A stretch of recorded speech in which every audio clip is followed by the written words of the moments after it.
Hello, this is Mike with TradeWinds RV Center, here to congratulate you on your purchase of your Catalina Legacy 303 RKDS travel trailer. I'm here to walk you around it, show you how to use a few things, get the best out of your camping experience. Let's start by talking about arriving at the campsite. A couple things to take into consideration. On your campsite, of course, your awning. You have plenty of room for that to come in and out. And on your off campsite, I want you to think about your slides. You have plenty of room for them to come in and out unhindered. Leave yourself a nice walking path, because the next thing I want you to think about is where your power and water connections are going to be. Your power plugs in all the way at the rear of the unit. You'll have to lower your accessory hatch just by opening up those cotter pins. Lower that down. There's where you plug in your power. They go in at the left and then turn right. Put on your black washer. Lock that on. At the end of this 50 amp service, should you need it, at a campsite, you got a 50 to 30 adapter, or dog bone as we call it. And you also in your convenience pack have a 30 to 110 adapter in case you need to plug in at home. That's power hooked up. Let's hook up our water. And your water docking station will be up here. First thing you do when you arrive is get your unit level. Your unit is equipped with a power tongue jack. Simply raise or lower until you're level. You have a night docking light and a manual override right there. You can put a handle down in there to crank this up and down if you lose power. Speaking of power, check your battery post now and then. Make sure those haven't wiggled loose over time. Once we got our unit level, next thing we're going to do is stabilize it. 3/4 inch hand crank right here. Put that on and crank these down. As this comes down, I'm going to recommend stabilizing jack pads. Jack pads are going to protect the feet of your stabilizing jacks from dirt, debris, and hot blacktop in the summer. Better distribute the weight. Really good investment to protect these. Get a 4-pack of those with your 10% off coupon. Put them down. Run these down just until they're taut. Once you have any type of resistance going down, you know you're nice and taut as far as you want to run down, because remember, these are stabilizing jacks, not leveling jacks. We're all already level. Let's just get it nice and stable. Put them down in front and back, and we can hook up our power and our water. There's where you plug in your power. They go in at the left and then turn right. Put on your black washer. Lock that on. At the end of this 50 amp service, should you need it, at a campsite, you got a 50 to 30 adapter, or dog bone as we call it. And you also in your convenience pack have a 30 to 110 adapter in case you need to plug in at home. That's power hooked up. Let's hook up our water. Docking station is going to be right here, right behind your slide. City Water Connect is where we'll hook up at campsites. First and foremost, your water pressure regulator. This water pressure regulator is going to reduce the water pressure to 40 to 50 psi, protecting the lines in your unit. Use this when putting water into your City Water Connect or your black tank flush. Hook that up. Hook up your hose. But don't turn our hose on yet. Let's find your hot water heater. Below that is a vent for your microwave. Again, your power. Your freshwater tank. Back here is your freshwater drain. That's where you drain your potable water. There's one of 2 dumps that you have on this. 3 actually. That's an extra gray tank. Your galley tank actually. And then you have your sewer water, wastewater, and another galley tank. Up above that you have an outdoor shower. City Water Connect black tank flush. We'll talk about that when dumping your black tank. And that's for the handle for your shower. Those where you plug in your cable or satellite. Big pass-through storage area here. These hold up on a magnet. Make sure that when you travel, you lock up all of your areas, storage areas. This is your battery disconnect. This will disconnect all the battery power to the unit. It'll come important later when I talk about your carbon monoxide propane detector. Again, batteries. Your propane has a cover. Comes with a regulator pointed toward the tank you wish to use. See it turn from red to green when I turn on your gas. It'll turn red when you're out of gas. Your hitch work. Pass through storage area.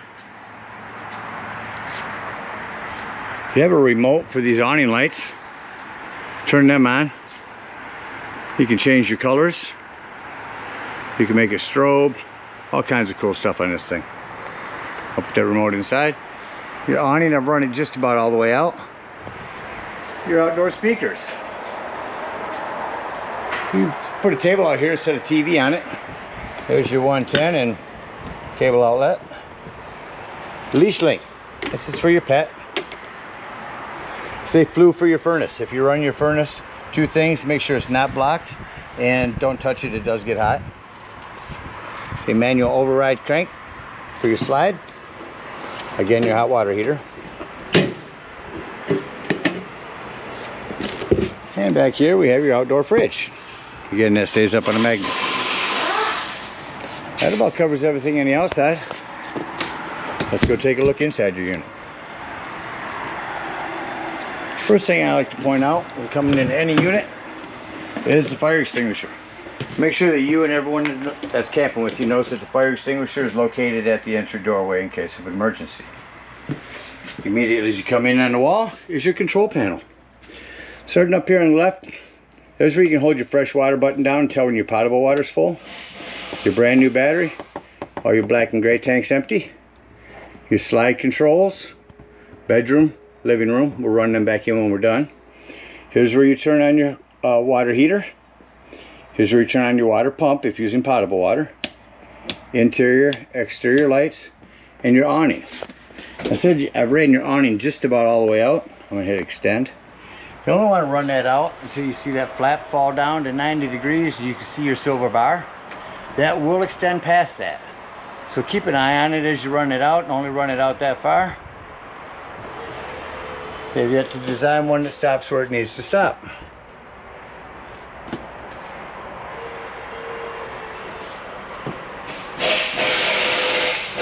We'll run that back in here quickly.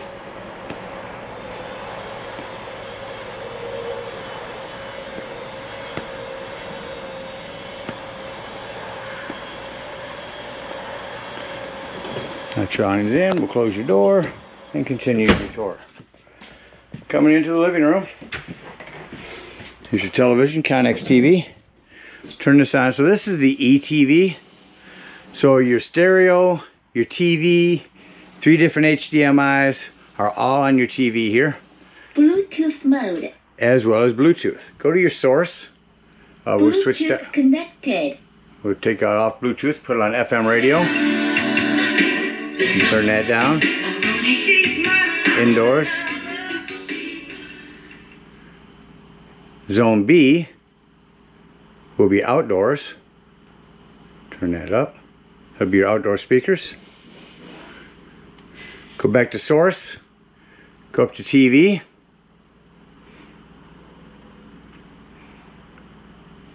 There's your TV working. Got it turned down now. Remote for that. There's a battery for your smoke alarm. Fireplace. Not just for looks anymore. I can go through here and show you all the pretty colors, but the biggest things, folks, the heat.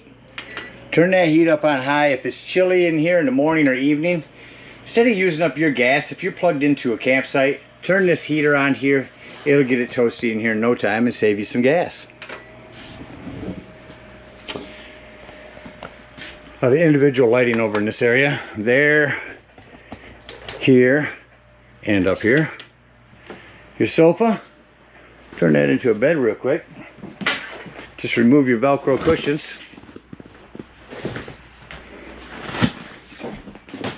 What you're going to want to do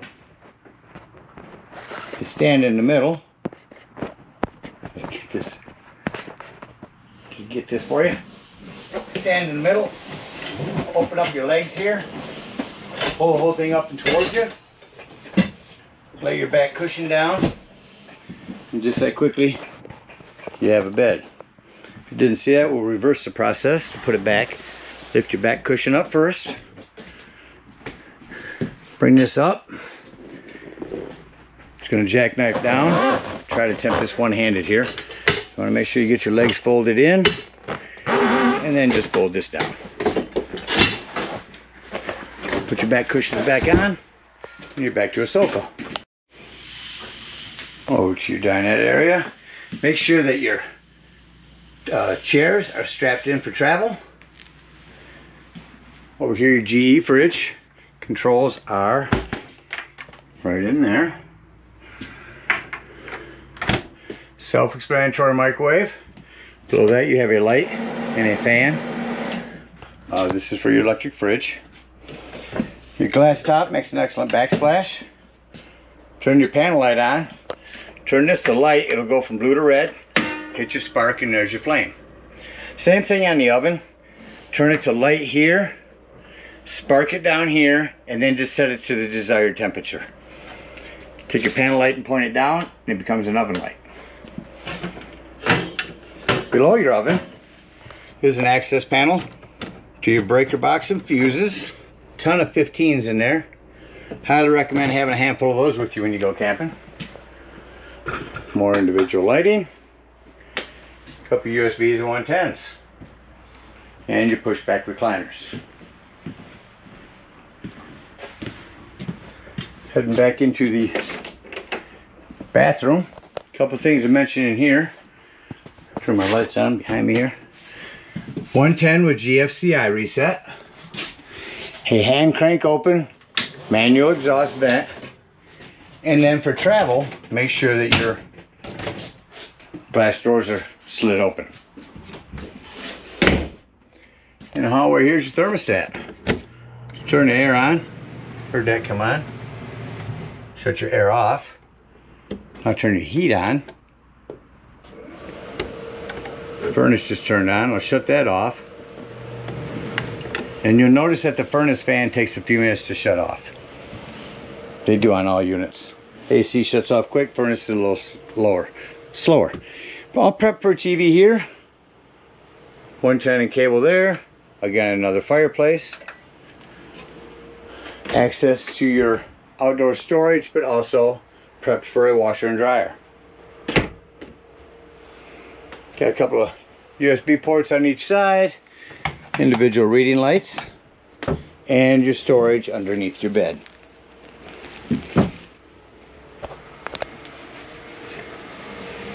Come back into the hallway here. You define, there it is. This is your 12 volt carbon monoxide propane detector. Now the reason I mention that's 12 volt, it's always running off your battery. So if you are going to be gone for the day and you're boondocking, nothing plugged in charging your battery, use that battery disconnect to keep this from running your battery down while you're gone. Alright, that about covers everything on the inside. Let's act like we're leaving the campsite. I like to come over here and shut off my interior lights, because then I can see any individual lighting that I may have left on through the unit.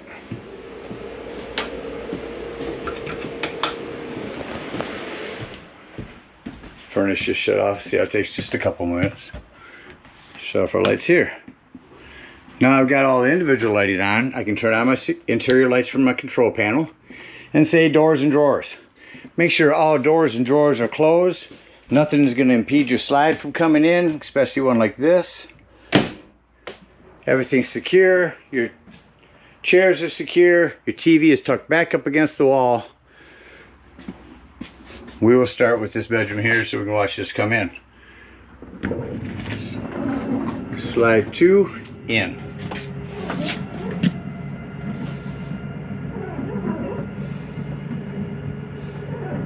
Gets close to the door. I'm just going to pull the door close a little more. And watch that slide come in.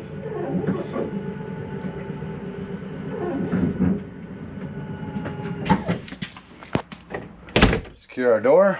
Make sure no lights were left on in here, which they were. Slide 1 in. Again, make sure them cabinets by the fridge are closed and by your entertainment center. Those look to be the only ones that could catch on it. You might, even when you arrive, just take a look at that door before you open up your slide. As your slide comes in, once you hear that noise, it's okay to hear that. That's just the slide mechanism telling itself not to come in any further. Shut off our interior lights and exit the unit. As you exit, make sure this exterior door is all the way open, otherwise this could catch on it. Solid step, you just lift it up, turn our handle either way, and lock our door in. Lock and deadbolt your exterior door, lift and turn your handle, and it's ready for travel. At this point, we're going to bring up all of our stabilizing jacks, unhook our power, our water, and our cable. Once the water is done, I'm going to come right back over here to your hot water heater.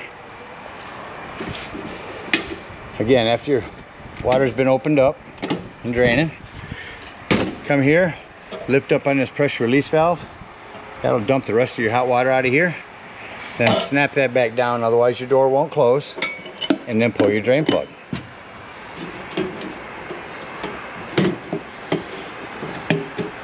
Then we hook up our hitch and head on up to the dump station.